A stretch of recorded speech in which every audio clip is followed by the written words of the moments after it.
She had their camper towed without warning, not knowing it was housing 5 active-duty veterans. Cassandra Green, the self-appointed HOA queen, saw them as an eyesore and erased them with a single phone call. But one blind soldier, a fearless journalist, and a veteran officer had a move of their own, and the law was on their side.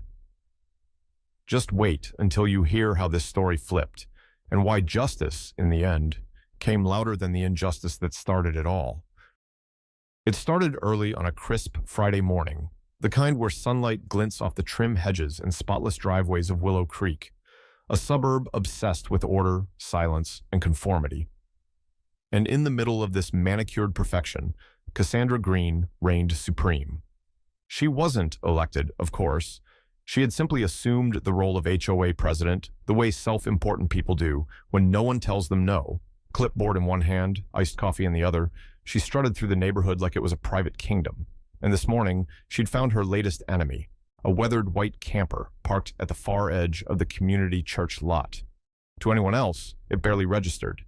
Just an old RV, maybe someone passing through, maybe church volunteers on retreat. But to Cassandra, it was a declaration of war. "Eyesore," she muttered loud enough for the gardener to hear. "This is a residential neighborhood, not a truck stop." That was all the justification she needed. No phone calls, no knock on the church door, no little orange sticker warning of impoundment. Just a call to a tow company with the authority of someone who'd made up her mind and wouldn't be questioned. The tow truck arrived within the hour, its diesel growl slicing through the morning calm.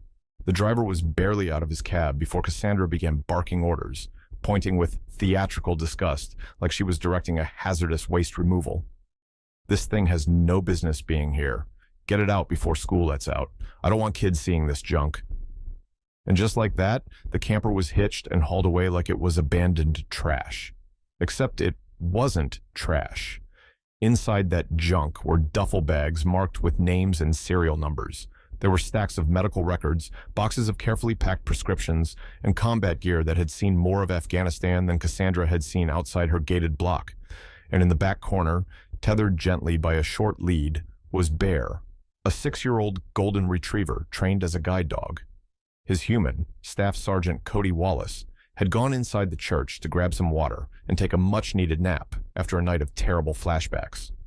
Cody was legally blind and hadn't yet been assigned a room on base. That camper was his roof, his locker, and his only source of stability in a civilian world that already felt alien.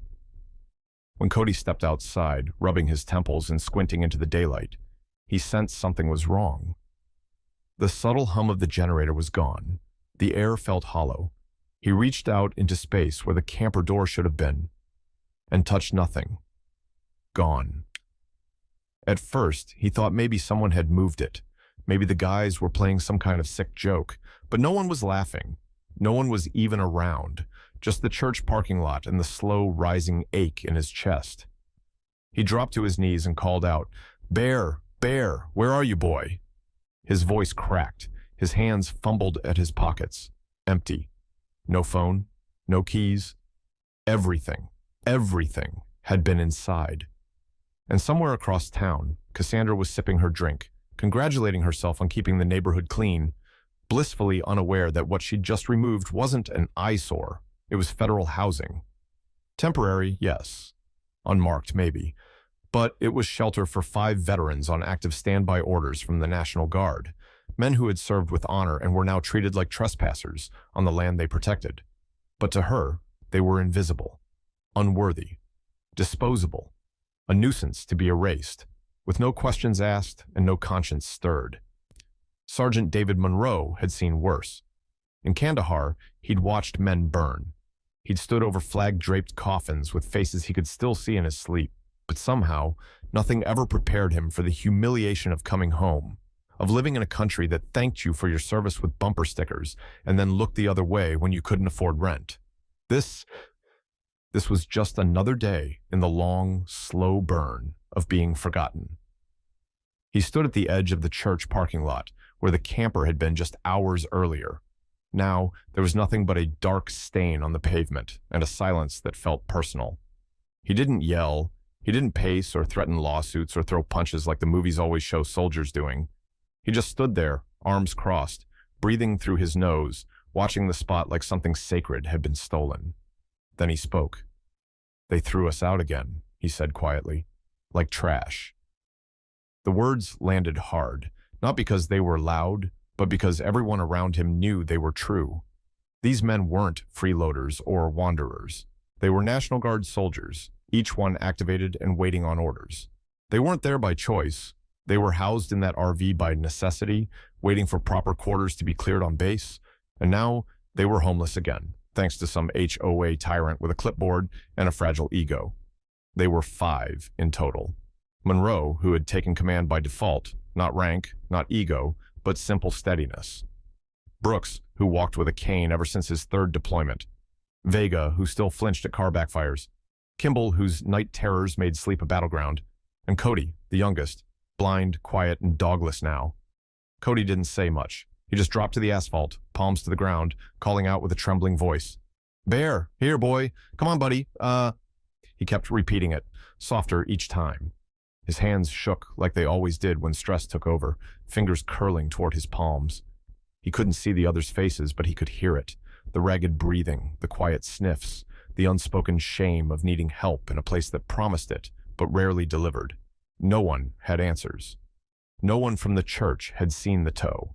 No HOA member came to explain, just the empty space, the sting of loss, and the question that always haunted them. Why us again? Monroe's called the police. His voice was calm, clipped, respectful. The voice of someone who knew how fast things could go sideways if he didn't keep it together. The dispatcher transferred him twice before a board officer finally picked up. Monroe explained the situation. The camper was gone. They were federal servicemen under active status. Their gear and personal items had been taken without notice. The officer was unmoved. If it was towed under HOA authority, there's not much we can do. It's private property. Civil matter. That camper housed veterans under federal orders, Monroe replied. You know that's a violation of federal housing protection codes, right? Sir, the officer sighed, clearly reading from some script. Unless there's a criminal complaint or an immediate threat to safety, we recommend you contact your JAG office. We can't intervene in HOA enforcement. And just like that, the line went dead. The silence afterward was deafening. It was louder than the tow truck, louder than the chains that had dragged their lives off the lot. It was the sound of indifference, polished, professional, and absolute. They were standing in a church parking lot, in the middle of a quiet suburb, in a country they'd sworn to protect, surrounded by cars that wouldn't stop, people who wouldn't look, and systems that had already decided they weren't worth the trouble. And all Sergeant Monroe could do was clench his jaw, hold back the rage, and whisper to himself, again. They did it again. Hope didn't arrive with sirens or headlines.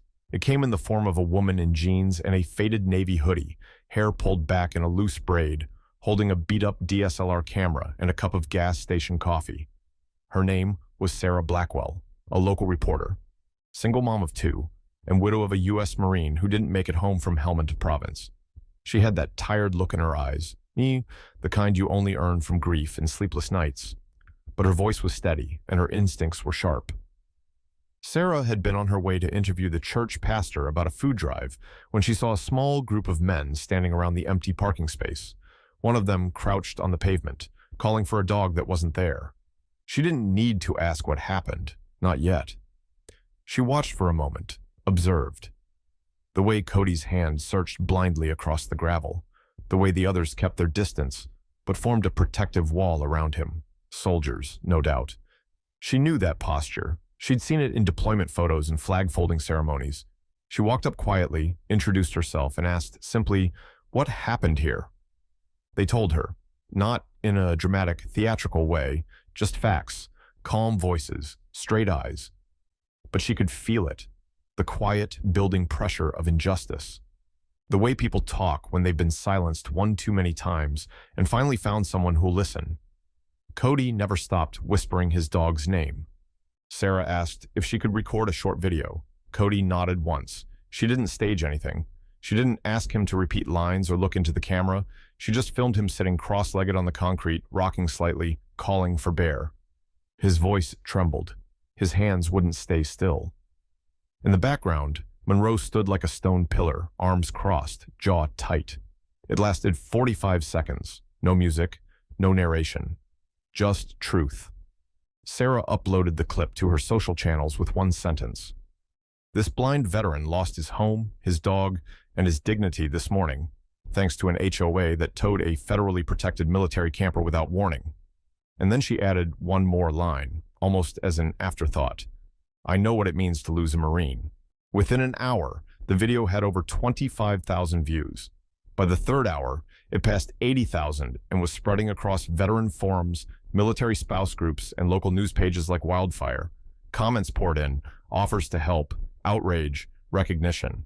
People began tagging state reps, veteran support orgs, even news stations in nearby cities. The algorithm did the rest. The story was no longer local. That's when Corporal Jeremy Holt stepped in. He didn't ask permission. He didn't wait for clearance. Holt was an officer with the Veteran Affairs Transition and Protection Division, a bureaucratic mouthful. But on paper, he had power. In practice, he had something better. Backbone. He'd served with Monroe once, back when they were young, idealistic, and still believed in systems doing the right thing. Now, he was older, angrier, and had memorized every line of the Federal Protection Act regarding military housing, even temporary units. He pulled up to the church lot in a dusty government vehicle, badge clipped to his vest, and a folder of printed documents under one arm. He didn't shake hands, didn't smile, just asked two questions.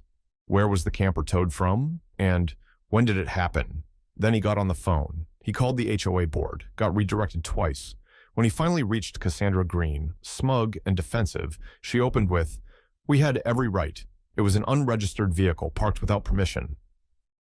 Holt let her finish, then calmly said, "Ma'am, that vehicle was under federal housing protection for activated military personnel.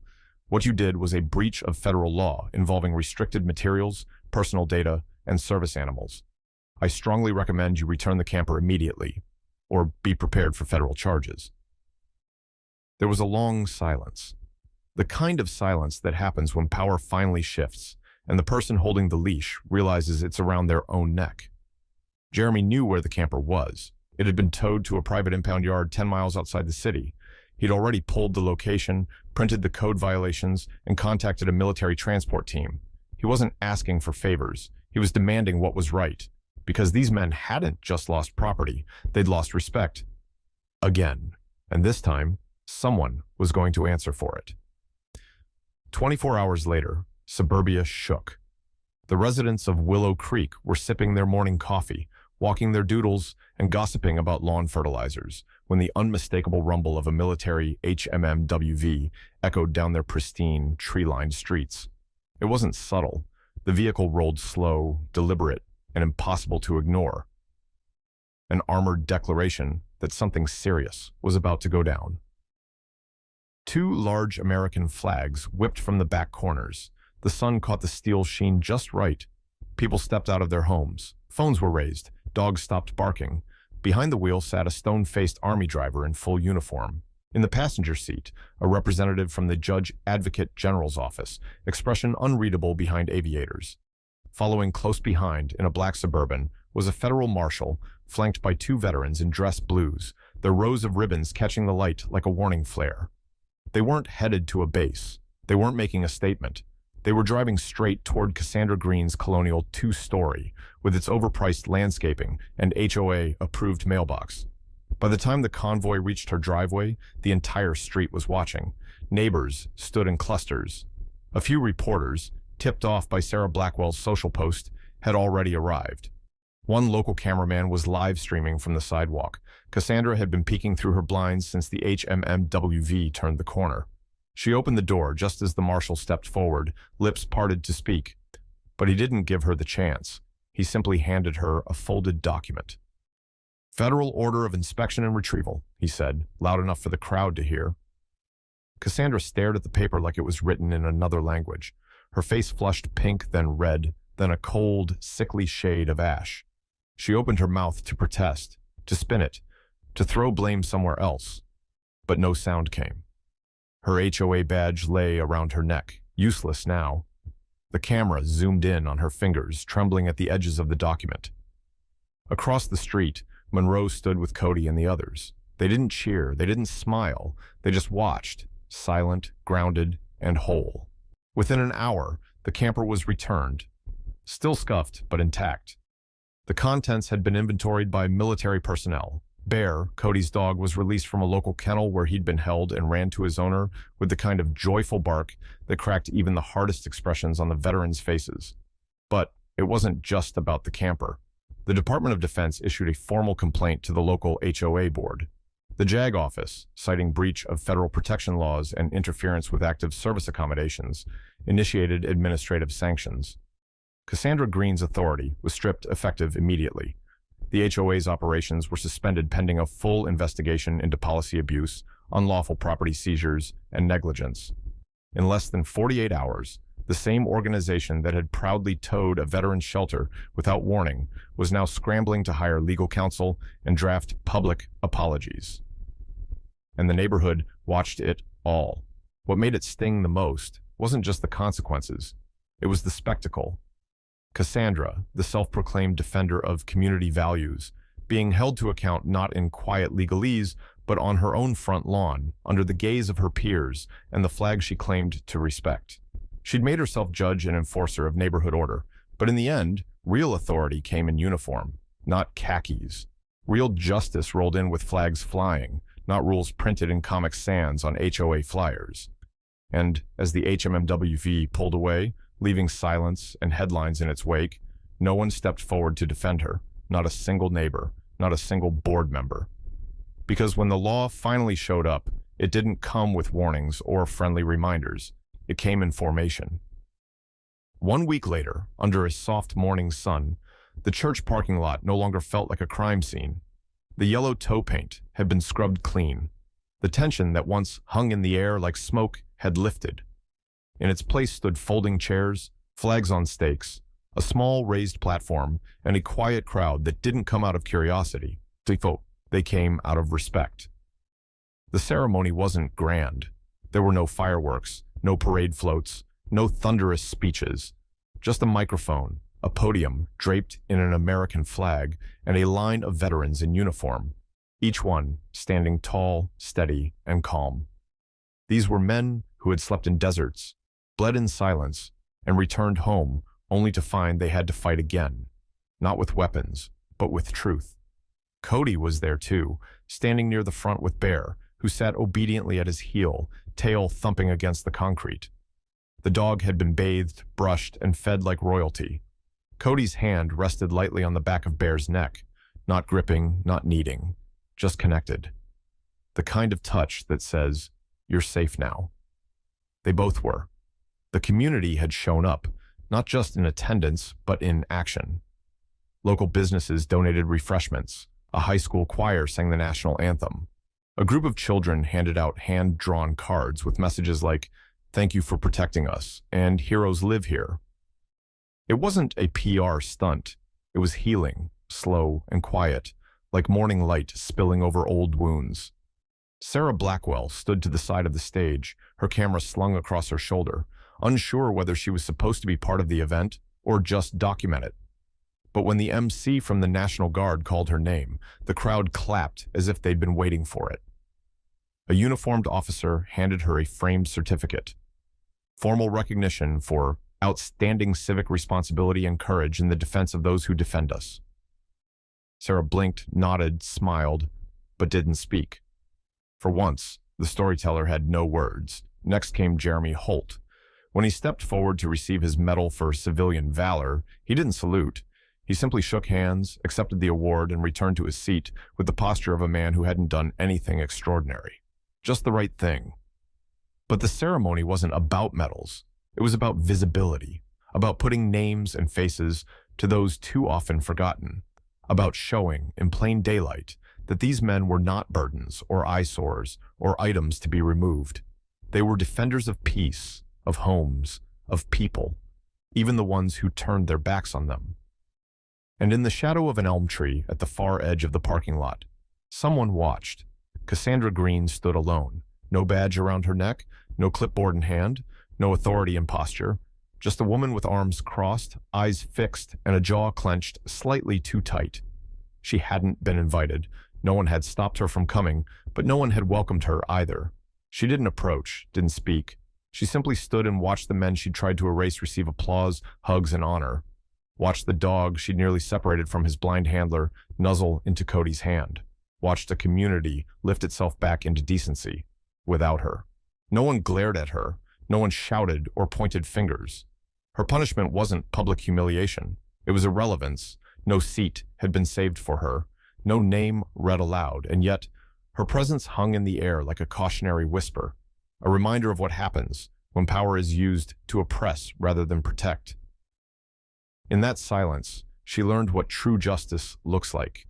It doesn't always come with handcuffs or headlines.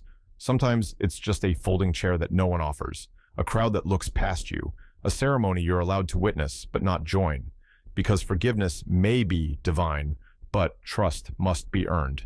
And Cassandra Green on that morning stood at the edge of redemption and didn't take a step.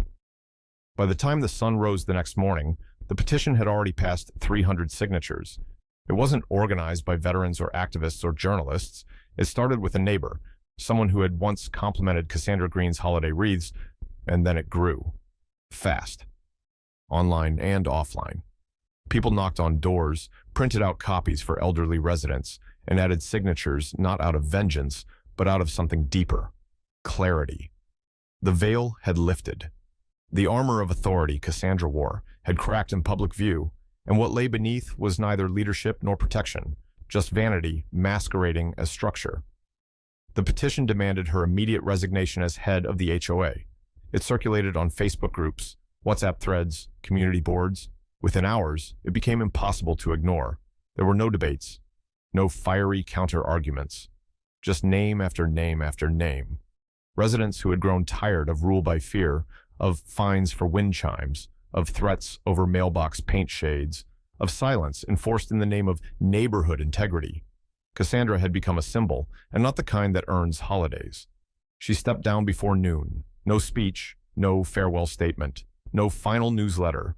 Her house, once the model of curated perfection, was suddenly quiet. The porch lights stayed off. The blinds never lifted. A for sale sign appeared overnight like a tombstone in the grass. Her car was gone by the weekend. So was she, and no one asked where. There were no casseroles dropped off, no whispered sympathies, just a quiet neighborhood that exhaled for the first time in years, as if someone had finally opened a window and let the stale air out. But this wasn't just about one woman's fall. This was about restoration. The veterans who had been displaced, humiliated, and nearly erased were not only apologized to, they were prioritized. The city council, responding to overwhelming public support and media coverage, expedited housing placements for each of them. Within days, every man had a key in hand to a permanent, furnished unit located near medical services, transit routes, and, most importantly, each other.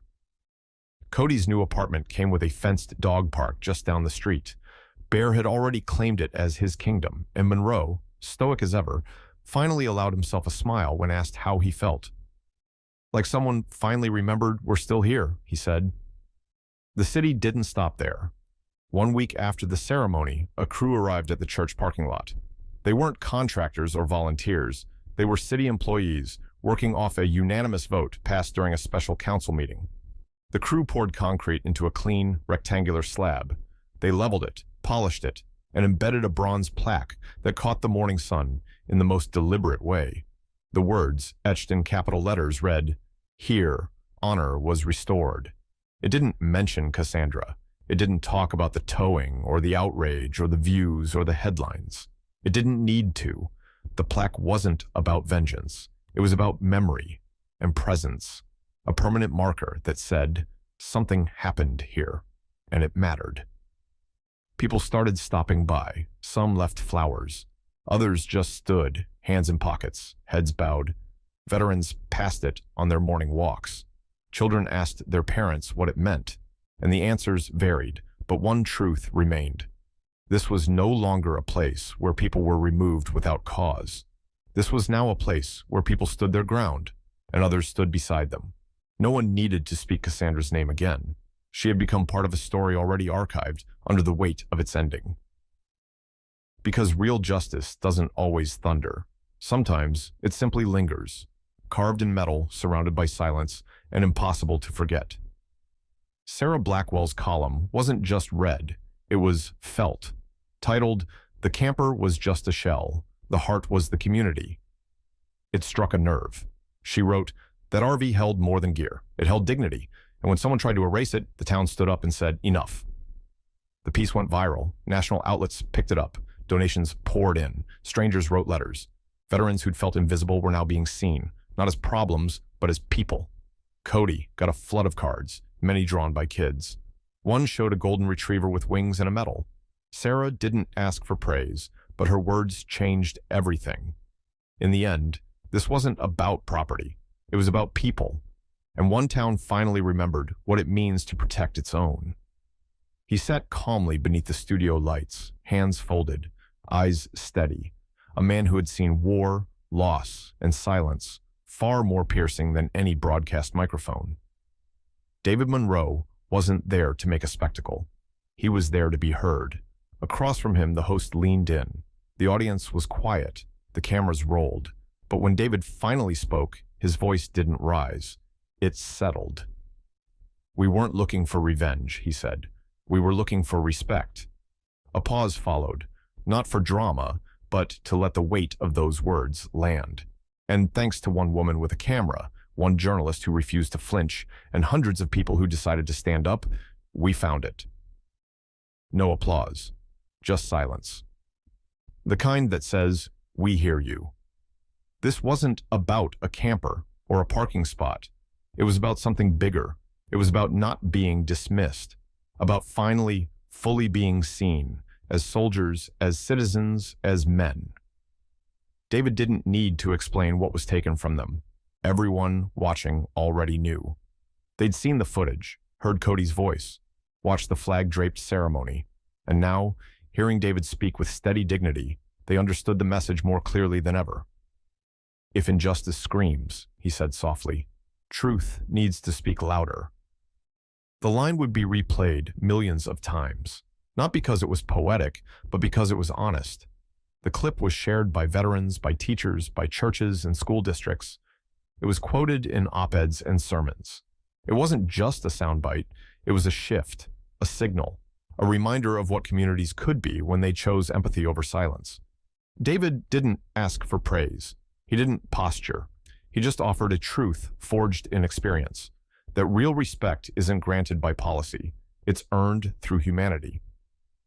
And in that moment, across screens in cities and living rooms, thousands of people realized this wasn't a story about a camper being towed. It was a story about a country remembering its conscience,